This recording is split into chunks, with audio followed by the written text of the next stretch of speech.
तो इस मूवी की शुरुआत वहीं से होती है जहां से पार्ट 1 खत्म हुआ, जब एक गॉडजिला ने 2 क्रिएचर्स को मार दिया था। अब इस वाक़ये को 5 साल गुजर चुके थे और हम एक औरत एमा को देखते हैं जिसकी एक बेटी होती है और वो इसी ऑर्गेनाइजेशन के साथ काम कर रही, जिसका मकसद उन्हीं क्रिएचर्स को ढूंढना था। और इनका घर जंगल के बीचों बीच था कि एक दिन अचानक इनके घर के पास एक धमाका होता है और ये दोनों माँ बेटी डरते डरते ऑर्गेनाइजेशन की तरफ चले जाते हैं, जहाँ ये देखती हैं कि एक क्रिएचर ने इस दुनिया में कदम रखा है, यानी वो अभी अभी पैदा हुई है। जैसे ही वो अपने आसपास इतने सारे लोगों को देखती है तो वो घबरा जाती है और उन पर अटैक करने लगती है। अब एमा के पास एक ऐसी डिवाइस थी जिससे उस क्रिएचर का गुस्सा ठंडा हो सकता था। इनफैक्ट वो डिवाइस उस क्रिएचर के आसपास की फ्रीक्वेंसी को कम कर देती थी। एमा वो डिवाइस उसके पास करती है तो वह सुकून में आ जाती है। वो सब इस कामयाबी पर काफी खुश थे, लेकिन तभी वहाँ पर एक आदमी एलन आता है। वो इस डिवाइस को हासिल करना चाहता था, इसलिए वो एमा और उसकी बेटी को वहाँ से लेकर चला जाता है। उसे लगता था कि इंसानों ने इस प्लेनेट अर्थ का बिल्कुल ख्याल नहीं रखा और नेचर के साथ छेड़छाड़ की है। वो चाहता था कि क्रिएचर्स को वापस जमीन पर ले आए। वो एमा को और उसकी बेटी को किसी और मुल्क में उसी ऑर्गेनाइजेशन की दूसरी ब्रांच में ले आता है, जहाँ एमा की ऑर्गेनाइजेशन के खिलाफ मीटिंग चल रही थी और इसी ऑर्गेनाइजेशन के और भी साइंटिस्ट यहाँ पर थे। वो चाहते थे कि हम नेचर की हिफाजत करें। उसी ऑर्गेनाइजेशन के लोगों में से एक डॉक्टर को पता चलता है कि एमा और उसकी बेटी को किडनैप कर यहाँ पर लेकर आया गया है। वो ये सुनते ही एमा के एक्स हस्बैंड के पास जाता है और इनफैक्ट वो डिवाइस भी इसी ने बनाई थी। डॉक्टर उसे अपने मिशन के बारे में बताता है, लेकिन वो हरगिज़ नहीं मानता। फिर वो उसे बताता है कि इससे तुम्हारी बेटी और तुम्हारी बीवी वापस आ सकती। तो काफी मनाने के बाद वो मान जाता है और फिर वो समुद्र के नीचे अपने कंट्रोल रूम में चले जाते हैं, जहाँ जहाँ इन लोगों की ऑर्गेनाइजेशन की ब्रांच थी वहाँ इन लोगों ने एक एक क्रिएचर को ट्रैप करके रखा हुआ था। अब ये यहाँ पर इसलिए आए थे ताकि वो इस क्रिएचर को ट्रैप कर सकें और इसी के साथ वो गॉडजिला को भी ढूंढने की कोशिश करते हैं, लेकिन बहुत ज्यादा ढूंढने पर भी उन्हें गॉडजिला का सिग्नल कहीं से नहीं मिलता। लेकिन अचानक से फ्रीक्वेंसी बहुत तेज हो जाती और ऐसे लग रहा था जैसे गॉडजिला बहुत पास है और बहुत गुस्से में है। सब लोग डर जाते हैं और फिर अचानक हमें गॉडजिला दिखाई देता है जो कि समुद्र में ही था और उनकी तरफ बढ़ रहा था। वो वहाँ पर लगे हुए शीशे को जोर जोर से तोड़ने लगता है। इनफैक्ट गॉडजिला समुद्र से ही हर मुल्क में जाया करता था जब उसे लगता था कि वहाँ पर कोई डेंजरस क्रिएचर है। अब वो अंटार्कटिका जाता है उसी क्रिएचर को ढूंढने के लिए। इन सबको भी पता चल जाता है कि गॉडजिला का वहाँ जाने के पीछे क्या पर्पस है, यानी वो वहाँ क्यों जाना चाहता है, तो इसलिए वो लोग भी उसका पीछा करते हैं। लेकिन जैसे ही वो वहाँ पहुँचता है तो हम देखते हैं कि वहाँ पर एक बहुत खौफनाक ड्रैगन है जिसके 3 सर हैं और उसे किंग अरोरा कहते हैं। लेकिन इस ऑर्गेनाइजेशन ने उसे सुला कर रखा हुआ था और वो भी एक्टिव नहीं था। गॉडजिला की इसके साथ काफी दुश्मनी थी और गॉडजिला अक्सर आया करता था इसे देखने के लिए ताकि वो इससे लड़ सके। अब जब डॉक्टर वहाँ पर एमा को बचाने के लिए जाता है तो वो ये देखकर हैरान रह जाता है कि एमा भी एलन के साथ मिली हुई है। वो सारे प्लान के बाद यहाँ लाई गई थी ताकि वो उस ड्रैगन को जगा सके। वो अपने एक्स हस्बैंड और डॉक्टर के साथ जाने से इनकार कर देती है और जाते जाते उस ड्रैगन की दीवार को तोड़ देती है और वो अब एक्टिव हो चुका था और पूरी तरह से बाहर आ चुका था। गॉडजिला को तो इसी बात का इंतजार था तो वो आगे बढ़ता है ताकि वो उससे लड़ सके। दोनों की काफी फाइट होती है और फिर उसके बाद वो मॉन्स्टर गॉडजिला को गिराकर अब बाकी लोगों की तरफ आता है। एमा जब ये सब कुछ देखती है तो वो सोचती है कि इस तरह तो काम बिगड़ जाएगा, तो अपने डिवाइस को ऑन करती है और उस मॉन्स्टर का गुस्सा ठंडा करती है और इसीलिए वो मॉन्स्टर किसी को कुछ नहीं कहता। और फिर एमा एलन के साथ यहाँ से चली जाती है। दूसरी तरफ वो लोग भी वहाँ से निकल जाते हैं। अब ऑर्गेनाइजेशन के लोग उस मॉन्स्टर के पीछे थे ताकि उसे ढूंढकर खत्म कर सकें, लेकिन तभी एमा उनको वीडियो कॉल करती है। वो कहती है कि मैं तुम लोगों को बताती हूँ मैं दुश्मनों के साथ क्यों मिली।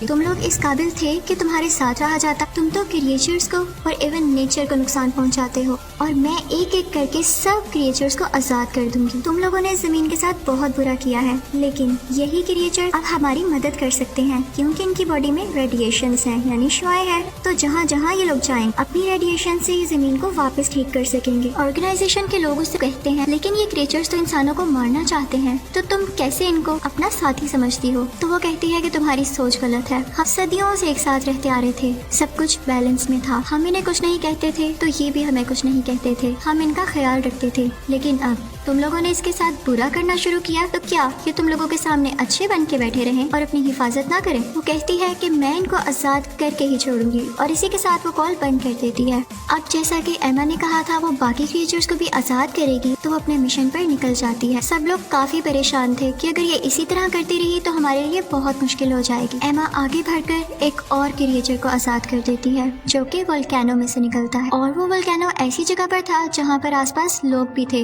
यानी पूरा शहर बसता था। वो बिल्कुल बेरहम हो जाती है, किसी के बारे में कुछ नहीं सोचती, बस उसे क्रिएचर आजाद करने थे। ये क्रिएचर जो अब वोल्केनो से निकला था बहुत ही बड़ा था। आर्मी अपने जहाज से इस पर काफी अटैक्स करती है, लेकिन ये आगे से उनको गिराने ही वाला होता है कि वो डर के वहाँ से भाग जाता है, क्योंकि वहाँ पर किंग मॉन्स्टर आ चुका था जो कि हमारे सबसे पहले समंदर में आजाद किया। उन दोनों में काफी लड़ाई होती है और क्योंकि किंग ड्रैगन काफी ज्यादा पावरफुल था तो उसे काफी जख्मी कर देता है। अब वो बढ़ता है ऑर्गेनाइजेशन के लोगों की तरफ। वो उन पर अटैक करने ही वाला होता है कि समंदर से गॉडजिला बाहर आता है और उल्टा उस पर अटैक कर देता है। गॉडजिला उसके 3 सर में से एक सर उतारकर फेंक देता है। दोनों में काफी ज्यादा लड़ाई होती है और ये लड़ाई रुकने का नाम ही नहीं ले रही थी। हर तरफ तबाही मच जाती है और लोग भी काफी डरे हुए थे, लेकिन उन्हें गॉडजिला पर यकीन था कि उसी वक्त ऑर्गेनाइजेशन को आर्मी बताती है कि जब वॉर हो रही थी तो हम लोगों ने एक मिसाइल बनाया था और उस मिसाइल का काम ये था कि 2 माइल तक आसपास जितनी भी चीजें, जितने भी लोग होंगे वो उसको ब्लास्ट कर देगा और हम वही मिसाइल शूट करने वाले हैं ताकि ये क्रिएचर मारा जा सके।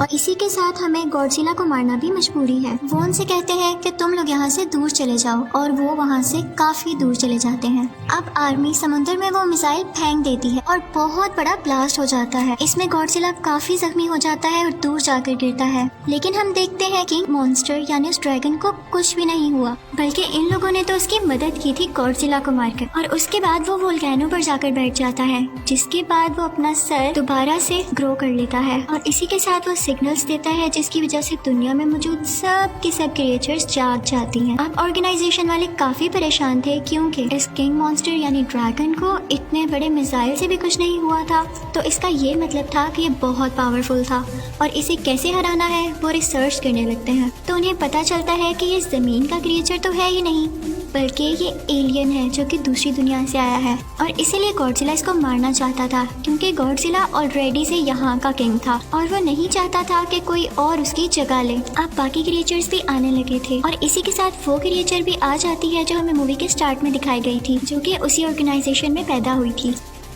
इस मूवी में हमें ये दिखाया गया है कि वो गॉडजिला की पार्टनर यानी साथी होती है। उसे गॉडजिला के सिग्नल्स कहीं नहीं मिलते तो वो उसके लिए एक सॉन्ग गाने लगती है। तो तभी से ऑर्गेनाइजेशन वाले भी देखते हैं कि उन्हें गॉडजिला के सिग्नल्स मिलने लगे थे, जिनसे उन्हें पता चलता है कि वो अभी भी जिंदा है और वो उस जगह चली जाती है जहाँ पर गॉडजिला था और ये लोग भी उसका पीछा करते करते समंदर के नीचे चले जाते हैं। समंदर की बहुत गहराई में आकर ये देखते हैं कि दीवार पर तरह तरह की पेंटिंग्स हुई हैं, जिनसे पता चलता है कि ये क्रिएचर्स गॉडजिला और इंसान सदियों से एक साथ रहते आ रहे थे।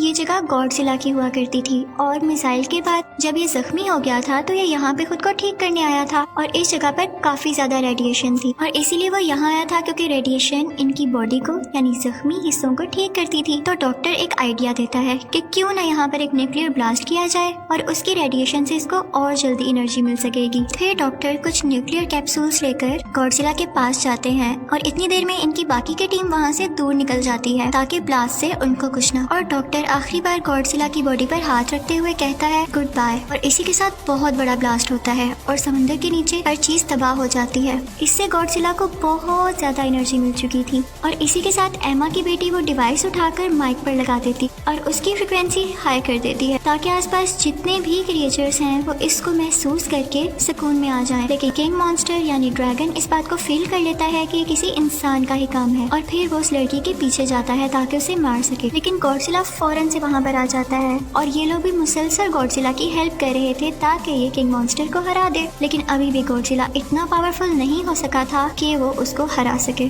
और किंग मॉन्स्टर गॉडजिला को मारने ही वाला होता है कि पीछे से गॉडजिला की पार्टनर यानी वही क्रिएचर आ जाती है और किंग मॉन्स्टर पर हमला कर देती है। लेकिन एक और क्रिएचर आ जाता है और उसे रोक देता है। अब यहाँ इन दोनों की भी फाइट हो जाती है और गॉडजिला की पार्टनर क्रिएचर उसको मार डालती है और फिर वो आती है गॉडजिला की तरफ। अब लकीली आसपास की रेडिएशन से गॉडजिला का एनर्जी लेवल काफी ज्यादा होता जा रहा था, लेकिन वो जख्मी था तो वो उसको हरा नहीं पा रहा था। अब यहाँ पर गॉडजिला की पार्टनर क्रिएचर अपनी जान की कुर्बानी देती है और खुद को ब्लास्ट कर लेती है। उसकी बॉडी से जितनी भी एनर्जी और रेडिएशन निकलती है वो गॉडजिला के अंदर जाने लगती है, जिससे उसके जख्म ठीक होने लगते हैं और एक बार वो फिर से पावरफुल क्रिएचर बन के खड़ा हो जाता है। अब हमें दिखाया जाता है कि एमा अपनी बेटी के साथ है और उसका एक्स हस्बैंड भी उसके पास आ गया है। अब एमा अपनी डिवाइस निकालती है ताकि दूसरी क्रिएचर का गुस्सा ठंडा कर सके, लेकिन वो उसके पीछे भागने लगती है। ऑर्गेनाइजेशन के लोग और आर्मी के लोग भी वहाँ से जा चुके थे और किंग मॉन्स्टर अब मारने ही वाला था एमा को।